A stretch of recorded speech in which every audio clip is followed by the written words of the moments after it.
আমাদের অভ্যুত্থানে শুধুমাত্র নারীরা পার্টিসিপেন্ট ছিলেন না, তারাই অভ্যুত্থান ছিলেন। একদম সামনে থেকে আমাদের নারীরা নেতৃত্ব দিয়েছেন, পুলিশের চোখে চোখ রেখে কথা বলেছেন।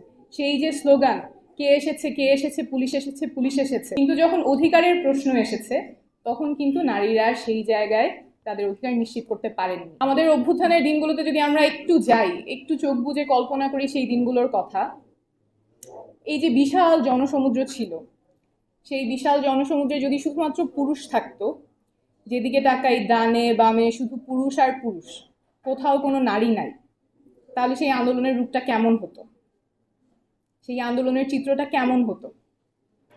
আমাদের আপরাইজিংয়ে women were not just participants, women were the uprising.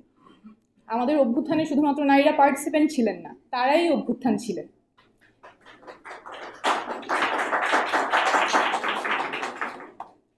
একদম সামনে থেকে আমাদের নারীরা নেতৃত্ব দিয়েছেন। রুমানা আপা বলেছেন যে পুলিশের চোখে চোখ রেখে কথা বলেছেন। সেই যে স্লোগান, কে এসেছে কে এসেছে, পুলিশ এসেছে পুলিশ এসেছে, চোখে চোখ রেখে যেমন কথা বলেছেন, সমাবেশে সামনে থেকে নেতৃত্ব দিয়েছেন, মিছিল করেছেন। এবং আমরা তো অনেকগুলো আইকনিক ছবিও দেখেছি যে নারীরা রিকশায় দাঁড়িয়ে স্লোগান দিচ্ছেন বৃষ্টির মধ্যে।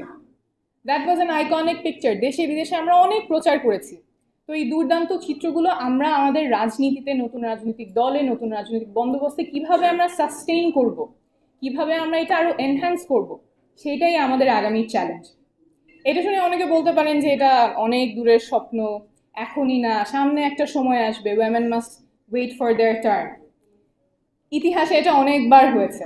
একদম খুব সম্প্রতি যদি আমি বলি, আরব স্প্রিং এ নারীরা সামনে থেকে নেতৃত্ব দিয়েছেন, সেটা ভূয়সী প্রশংসিতও হয়েছে। কিন্তু যখন অধিকারের প্রশ্ন এসেছে তখন কিন্তু নারীরা সেই জায়গায় তাদের অধিকার নিশ্চিত করতে পারেননি। তাদেরকে বলা হয়েছে এটা পরে পরে একটা সময় আসবে, আপনারা অপেক্ষা করেন। সেই অপেক্ষার প্রহর আর শেষ হয়নি। তো এই যে এই কথাগুলো যে সামনে হবে, ভবিষ্যতে হবে, এখন না, এখন আসলে সময়টা ঠিক না। That is one way of saying it's not going to happen. আমাদের পরিবর্তনের জন্য ভবিষ্যতের দিকে না, আমাদের এখনই করতে হবে। Now is always the best time. পরিবর্তনের জন্য বর্তমানই সবসময় সবচেয়ে ভালো সময়। এখানে অনেকেই বৈষম্যের কথা বলেছেন।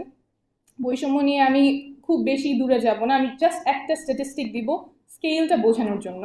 আমরা অমর্ত্য সেনকে অনেকেই চিনি, নোবেলজয়ী অর্থনীতিবিদ। উনি 1989 সালে একটা গবেষণা করে দেখিয়েছিলেন যে বৈষম্যের ফলে পৃথিবীর যে জনসংখ্যা আছে তার মধ্যে 100 মিলিয়ন ওয়েমেন মিসিং।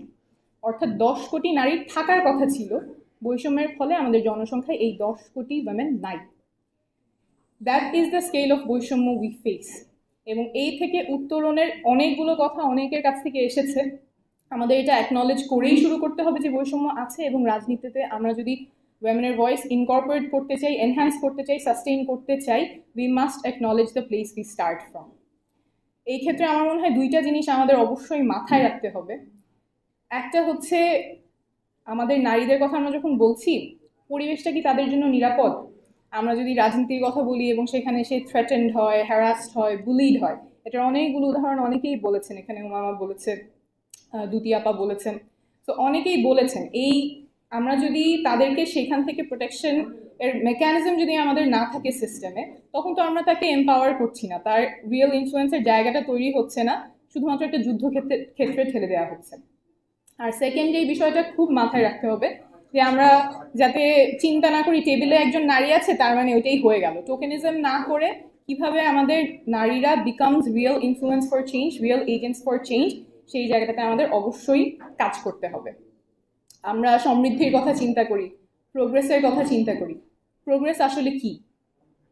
আমরা নারীদেরকে পেছনে ফেলে প্রোগ্রেস নিয়ে কি সামনে আগায় যেতে পারবো?